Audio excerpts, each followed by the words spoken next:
Shalom, shalom, peuple de Dieu. Et partout où vous êtes en train de nous suivre, laisse que le bon Dieu vous bénisse, que le bon Dieu vous garde, que le bon Dieu vous bénisse richement. Merci beaucoup et je remercie le Seigneur parce qu'il nous a fait, toi et moi, grâce d'être en vie. Et peu importe ce qui nous arrive, la plus grande bénédiction, c'est le souffle de vie que le Seigneur nous donne. Et le Seigneur, il nous a aimés. Il fait toujours de bonnes choses pour nous. Amen, amen. Que le Seigneur vous bénisse. Et j'aimerais qu'on puisse prier. Dieu notre Père, nous te remercions pour ce moment, pour ta faveur, pour ta grâce. Laisse que ce moment soit agréable. Laisse que ce moment soit favorable pour nous. Et Seigneur, aide-nous. La Bible dit, ils étaient dans l'angoisse. Tu leur avais envoyé ta parole et ta parole les a tous guéris, Seigneur. Laisse que ta parole puisse porter la bénédiction dans nos corps, la bénédiction financière, la bénédiction physique, la bénédiction éternelle, mon Dieu, spirituelle et physique dans nos vies, Seigneur, dans le nom puissant de Jésus-Christ de Nazareth. Nous avons ainsi prié. Amen. Amen, chers bien-aimés. Que le Seigneur vous bénisse. Et on a commencé par l'aide de Dieu aujourd'hui une série d'enseignements. Un enseignement qui nous prendra aussi beaucoup de jours à parler sur ça. Le mystère de l'intercession. Le mystère de l'intercession. Et le Seigneur nous a donné ce thème pour que nous puissions aller vers la délivrance. Parce que la délivrance appartient à l'Éternel. La Bible dit le cheval est occupé à la bataille, mais la délivrance appartient à l'Éternel. C'est l'Éternel qui délivre et c'est l'Éternel qui bénit. Parce que le souci de l'Éternel est que toi tu puisses entrer dans la délivrance. Quand tu as eu la délivrance, c'est que tu as eu la bénédiction de Dieu. Amen. Parce que les enfants de Dieu souffrent tellement. C'est pour cela qu'on dit que le corps le plus malade, c'est le corps de Jésus-Christ. Pourquoi? Parce que les enfants de Dieu ont des problèmes. Les enfants de Dieu ont des super problèmes, bien-aimés. Ont des hyper problèmes, bien-aimés. C'est pour cela que nous devrions aller mollo avec le Seigneur, afin que le Seigneur nous fasse du bien. Amen. Ok. Et nous allons parler sur le mystère de l'intercession. Le mystère de l'intercession, je répète bien aimé, le mystère de l'intercession. Et le mystère de l'intercession, j'aimerais définir un mystère. Un mystère, c'est quoi? C'est quelque chose qui est caché. C'est quelque chose qu'on ne peut pas comprendre. C'est ça ce qu'on appelle un mystère. Et l'intercession, c'est quoi? L'intercession, c'est action d'intercéder. Action d'intercéder, prier, solliciter pour quelqu'un afin de lui procurer quelque bien ou de le garantir de quelqu'un mal. C'est ça l'intercession. Donc, solliciter pour quelqu'un afin de lui procurer quelque bien ou de le garantir de quelqu'un mal. C'est ça ce qu'on appelle l'intercession. Or, l'intercession n'est pas pour moi, mais l'intercession est pour celui qui est à côté de moi. Oui, parce que vous savez, plusieurs, ils sont dans l'erreur. Tu vois, ils sont dans l'erreur. Pourquoi? Parce que eux, ils croient que si je prends du temps à prier pour moi, c'est par là que Dieu ouvrira des portes. Oui, certainement, Dieu ouvrira des portes. Mais il y a dans la joie de prier pour les autres que de prier pour toi-même. En priant pour les autres, vous voyez, parce que lorsque tu portes le fardeau des autres personnes, sache-le que ta bénédiction sera grande. Parce que Dieu va te récompenser, non pas parce que tu pries pour toi, mais parce que tu pries pour les autres. C'est pour cela, moi je dis souvent qu'il y a dans la joie lorsque on prie pour les autres. Il n'y a que ça. La joie est lorsque on prie pour les autres. C'est pour cela, je ne cesse pas à prier pour les autres. Parce que j'ai compris que ma vie a été choisie, a été créée ou fabriquée pour prier seulement, tout simplement pour les autres. Donc ma vie c'est prier pour les autres. C'est ça la définition de ma vie. Ma vie, c'est prier pour les autres. Shalom bien-aimé. C'est prier pour les autres. C'est pour cela, l'église primitive, il savait ses mystères. Il savait ses mystères. Plusieurs cherchent le mystère, cherchent la bénédiction, mais ils refusent l'intercession. Il n'y a pas une catégorie de gens qu'on puisse intégrer dans l'intercession. Non. Parce que plusieurs le font. Que dans notre église, il y a un groupe d'intercesseurs. Eux, ils prient seulement pour l'église. Eux, ils font seulement ça et ils font seulement ça. Oui, c'est bien. Il devait avoir un groupe de l'intercession. Vous savez, j'aimerais vous révéler une chose. Souvent, les gens qui prient beaucoup de l'intercession, c'est eux que Dieu les visite souvent. Plusieurs sont devenus des pasteurs, plusieurs sont devenus des millionnaires, plusieurs sont devenus des personnes riches. Pourquoi? Parce que le ciel était à tout le temps ouvert pour eux. Tu vois? Donc, ce que tu fais pour les autres, on le fera aussi. Tu vois? Et ce qui s'applique à intercéder pour les autres, le porte des cieux. Donc, le porte des cieux, et ça doit être toujours ouvert pour eux. Ça doit être toujours ouvert pour eux. Oui. Donc, c'est très important de prier pour les autres. Nous allons lire la parole de Dieu. Et dans le livre de Luc, chapitre 22. Luc, chapitre 22, versets 31 à 32. Luc 22, 31 à 32. Nous lisons au nom du Seigneur Jésus-Christ. Seigneur dit, Simon, Simon, Satan vous a réclamé pour vous crier comme les froment. Mais j'ai prié pour toi, afin que ta foi ne se défaille point, et toi, quand tu seras converti, affermis tes frères. Amen, bien-aimé. Et j'aimerais qu'on puisse comprendre. L'intercession, c'est quoi? Tel qu'on vient d'expliquer, c'est solliciter, prier, solliciter pour quelqu'un afin de lui procurer quelque bien ou de le garantir de quelque mal. Bien-aimé, Dieu, il t'a placé à côté de moi. C'est tout simplement pour se soutenir. C'est tout simplement pour se soutenir.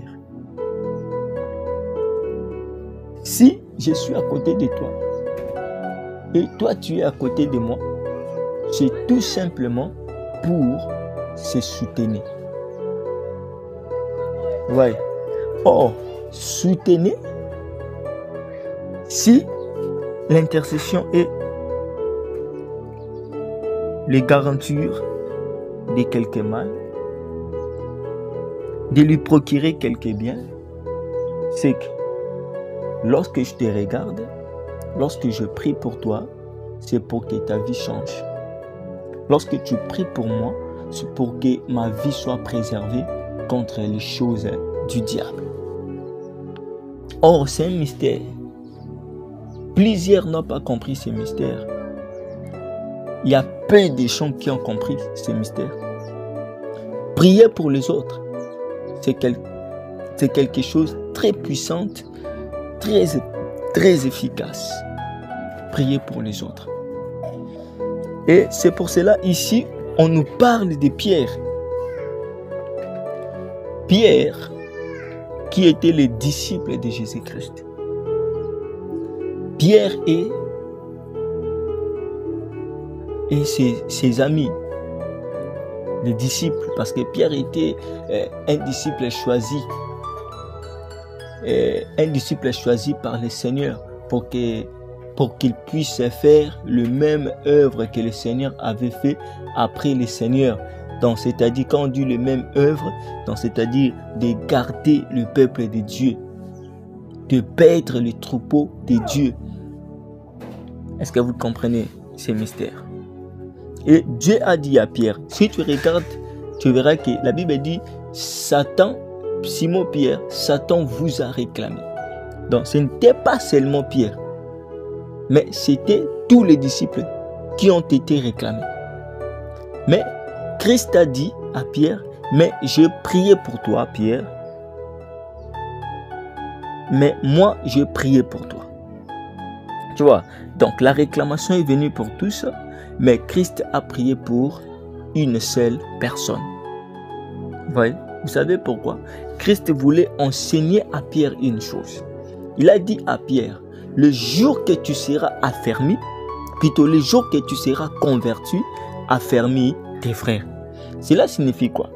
Le jour que tu auras les clés, le jour que tu auras les bâtons de diriger l'église, tu le feras de même que moi je fais pour toi.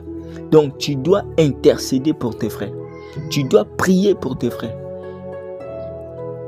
Pourquoi? Parce que je t'ai placé à côté d'eux pour que tu puisses faire ce travail. Cher bien-aimé, Jésus-Christ, il n'était pas n'importe qui. Il était le grand esprit. Mais il intercède pour ses disciples. Vous voyez, jour et nuit, il priait pour ses disciples. Donc Jésus savait que d'être à côté d'une personne, ma vie est pour eux. Donc ma vie n'est pas pour moi, mais ma vie est pour eux. Tu vois, c'est pour cela qu'on dit qu'il y a le plus grand amour, c'est de faire quoi? De donner sa vie pour les autres. C'est ça ce que Christ il avait fait. Donc le corps de Christ sur la croix, c'était une intercession pour l'humanité. Amen, amen. C'était une intercession pour l'humanité. Donc il nous a réconciliés, il a prié pour nous. Et il nous a réconciliés avec Dieu. Donc le mal qu'il fallait, ces mal-là tombent sur nous à cause de l'intercession du Christ à la croix. Et le mal-là, ça nous a échappé. Amen. Ça nous a échappé. Christ a enseigné à Pierre cet enseignement de l'intercession. Il a dit, le jour que tu seras affermi, affermis aussi tes frères. Le jour que tu seras converti, je répète, affermis aussi tes frères. Mes frères bien-aimés, je dis ces choses pour que nous puissions entrer dans une dimension de la bénédiction. Je dis ces choses pour que nous puissions entrer dans une dimension de gloire. Parce que je vois beaucoup de personnes sont bloquées. Mais s'ils commencent à créer des chambres hautes, de prier pour les autres, je crois qu'il y aura la délivrance. Amen. Je crois qu'il y aura la délivrance. Parce qu'il y a une puissance dans l'intercession. Il y a une puissance dans l'intercession. La Bible dit, il faut que le mal arrive, mais malheur à celui qui est à l'auteur. Si le mal est arrivé, mais malheur à celui qui est à l'auteur. Mais non, à combien plus forte raison, si le bien est arrivé, mais non, celui qui a fait que le bien arrive, sa récompense sera comment? Sa récompense sera comment? C'est pour cela, quand tu te mets à prier pour les autres, sache-le que Dieu te fait entrer dans une autre dimension de gloire. Pourquoi? Parce qu'il y a la délivrance là-bas. Pourquoi? Parce qu'il y a la bénédiction là-bas. Pourquoi? Parce qu'il y a l'élévation là-bas. Mais c'est que le Seigneur te demande de prier tout simplement pour les autres. Il n'y a pas de catégorie de gens. Nous allons rentrer en paix et rentrer un peu dans la Genèse. Là où le mot intercession a été employé dans la Bible. Pour la première fois. dans Genèse chapitre 17. Là-bas, on nous parle d'une histoire d'un patriarche, mes frères et sœurs. L'histoire d'un patriarche, notre père Abraham. Lorsque les 3 anges, les 3 visiteurs, ils étaient venus, ils ont rencontré Abraham sur la chaîne des marais. Et après, ils sont allés, ils se dirigeaient vers Sodome et Gomorrhe. Ils ont dit, cacherai-je à Abraham ce que je vais faire dans ce pays? Et le Seigneur a révélé à Abraham le secret. Et Abraham, il s'est mis à prier. La Bible dit, Abraham, il était devant le Seigneur, dans la présence du Seigneur, pour demander tout simplement la faveur de Dieu pour ceux qui étaient dans cette ville-là, de Sodome et Gomorrhe. Il a insisté. Il a insisté. Bien-aimé, l'élévation que tu cherches, Dieu regarde aussi les fardeaux que tu portes. Il y a plusieurs. Dieu ne les donne pas beaucoup de fidèles. Pourquoi? Parce qu'ils n'ont pas compris ce mystère. Si tu veux que Dieu te donne beaucoup de fidèles, Dieu devait aussi voir le fardeau que tu portes pour des personnes qui sont à côté de toi. La Bible dit, la moisson est grande. Priez pour que le maître du moisson envoie des fidèles, envoie des âmes, envoie des personnes. D'abord, intercéder pour que le maître de la moisson envoie des gens dans la moisson. Vous voyez? Et les choses que nous sommes en train de partager, c'est très puissant et c'est très profond. Intercéder, prier pour que le maître de la moisson envoie les gens. Lorsque tu n'as pas ces fardeaux-là des âmes, de prier pour les autres, sache-le que des portes aussi seront fermées pour toi. Les jours que tu auras ces fardeaux-là, ça sera la plus grande journée pour toi de délivrance. Parce que tu dois accéder dans une autre dimension. Amen, amen. Le père Abraham, le patriarche, il s'est mis à prier.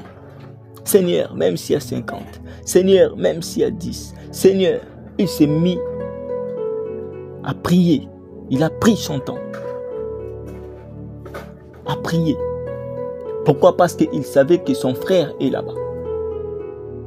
Voilà là où la puissance du christianisme n'est plus dans nos églises.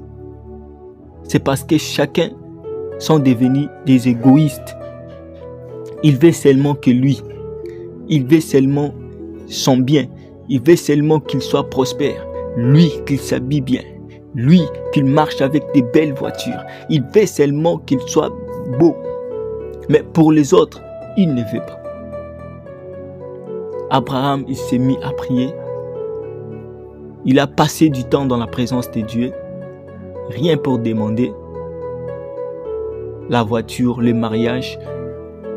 Mais il a prié que le ciel soit favorable à ceux qui sont en danger. Bien-aimés, si nous voulons expérimenter encore la puissance, nous devons aussi entrer dans la foi apostolique. La foi apostolique était basée dans l'intercession. Était basée dans l'intercession. Il priait que pour les autres. Il priait que pour les autres. Et aujourd'hui, il n'y a pas ces choses. Il n'y a pas ces choses, bien-aimés.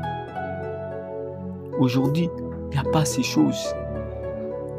Nous devons se lancer pour prier seulement pour mon frère. Nous devons se lancer, prendre du temps, gêner. prier pour ceux qui sont à côté de moi. Ce n'est pas pour rien. L'apôtre Paul a dit qu'il demande la prière, mais eux aussi, il prie pour ses fidèles.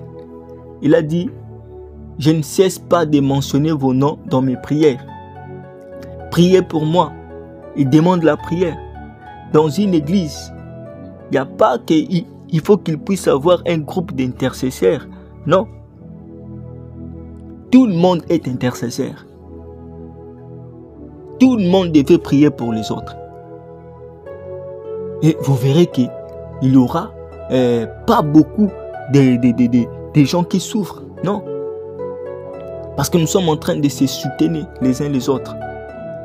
Dans l'unité. Dans l'unité. On priait ensemble. On se soutenait. Ouais.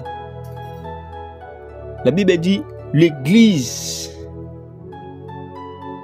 ils étaient toujours dans la prière, pendant que Pierre, ils étaient dans la prison. Pendant que Pierre était dans la prison, l'église ne cessait pas de prier. Bien-aimé, pendant que ton frère souffre, pendant que ton frère est dans des difficultés, toi tu ne peux pas cesser de prier pour lui. Tu dois prier pour lui, bien-aimé. Et aujourd'hui, c'est le contraire. C'est le contraire. Oh, pitié pour nous. Que l'Éternel ait pitié de nous. C'est le contraire. Nous devons se soutenir, mes frères et sœurs. Le combat que nous menons, ce n'est pas un combat facile. Ce n'est pas un combat facile. Aidez-nous. Aidons-nous, bien-aimés, plutôt. Aidons-nous les uns les autres. Merci. Là, c'était l'explication de ce thème. Hier, on parlera sur pourquoi prier. Dieu notre Père, nous te remercions pour ces moments agréables et favorables. Étends ta main dans la vie de toute personne qui nous a suivis partout dans le monde. Que ta grâce repose dans sa vie. Guéris ceux qui ont des problèmes. Guéris ceux qui ont des difficultés. Donne, Éternel mon Dieu, à ceux qui en ont besoin, Éternel. Dans le nom puissant de Jésus-Christ de Nazareth. Opère les miracles dans leur vie, Seigneur. Dans le nom puissant de Jésus-Christ de Nazareth. Que ta grâce nous comble. Que cette journée soit favorable pour nous. Les écluses du ciel soient ouvertes pour nous. Dans le nom puissant de Jésus-Christ. Dans le nom puissant.